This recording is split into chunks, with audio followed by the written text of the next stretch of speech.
हिंगोली महानगरपालिकेच्या निवडणुकीच्या प्रचाराची रणधुमाळी सुरू झाली आहे। अनेक उमेदवारांनी आपली उमेदवारी मागे घेतली। आता निवडणुकीच्या रिंगणामध्ये 490 उमेदवार आपले नशीब आजमावत आहेत। प्रभाग क्रमांक 17 मधील 3 अपक्ष उमेदवारांनी शिवसेना भाजप युतीला पाठिंबा जाहीर केला आहे।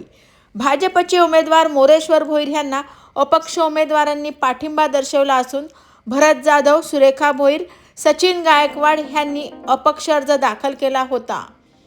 वरिष्ठांच्या आदेशानुसार शिवसेना भाजपची मते विभागू नये यासाठी या तिन्ही उमेदवारांनी महायुतीला पाठिंबा दिला आहे।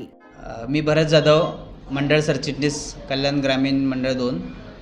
तर आम्ही अनेक वर्षांपासून इथे भारतीय जनता पार्टीचं काम करतो, पक्ष वाढवण्याचं, पक्ष संघटनेचं काम करतो। परंतु इथे आम्ही स्वतः इथे प्रबळ दावेदारी आम्ही केली होती की इथे आम्हाला उमेदवारी मिळावी म्हणून। परंतु इथे झालेले ज्या युती आणि त्याच्यामुळे 2 सीट ज्या समोरच्या पक्षाकडे म्हणजे शिवसेनेकडे गेल्यामुळे आम्हाला इथे उमेदवारी मिळाली नाही। परंतु कुठेतरी कार्यकर्त्यांच्या मागणीवरून मी इथे अपक्ष अर्ज दाखल केला होता।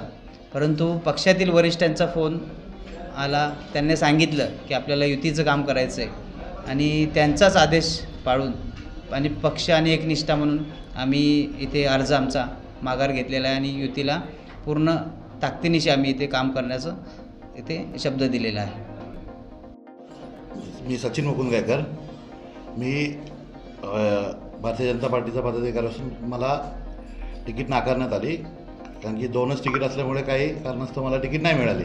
तर मी अपक्ष माझा उमेदवारी अर्ज दाखल केला होता, पण वरिष्ठांच्या म्हणण्यानुसार मी माझा अपक्ष उमेदवारी अर्ज मागे घेतला आणि महायुतीला जाहीर पाठिंबा करतो। सुरेखा विश्वास भोईर, मी भारतीय जनता पार्टीची कार्यकर्ते आहे।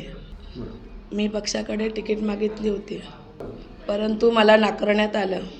मी माझ्या कार्यकर्त्यांनी मला सांगितलं अपक्ष फॉर्म भरा, म्हणून मी अपक्ष फॉर्म भरला। मात्र आज मी माझा अपक्षाचा प्रचार बंद करते आणि महायुतीला जाहीर पाठिंबा देते। खरं तर हा पूर्ण प्रभाग भारतीय जनता पार्टी प्रभावित असलेला प्रभाग आहे। पक्षाकडे आमची मागणी होती की 4 उमेदवार या भारतीय जनता पार्टीलाच मिळाव्यात आणि त्या दिशेने भारतीय जनता पार्टीची भक्कम अशी या भागात तयारी होती। परंतु वरिष्ठ लेवलला ज्या काही वाटाघाटी घडल्या आणि भारतीय जनता पार्टीच्या पदरात दुर्दैवानं 2च जागा पडल्या, त्यामुळे आमचे बरेच इच्छुक उमेदवार नाराज होते। माझे सहकारी भरतजी जाधव हे सुद्धा इच्छुक होते आणि त्यांचं खूप चांगलं काम या भागामध्ये होतं, ते सुद्धा इच्छुक होते, त्यांनीसुद्धा अर्ज दाखल केलेला। परंतु त्यांनी युतीचा आदर करून तो फॉर्म मागे घेतला। आमच्या बहिणी सुरेखा विश्वास भोईर यासुद्धा तीव्र इच्छुक होत्या, त्या जिल्ह्यावर सचिव म्हणून काम बघत होत्या, त्यांनी देखील अर्ज दाखल केले। त्यांचा अर्ज कायम देखील होता, त्यांनी त्यांचा प्रचार देखील सुरू केलेला होता।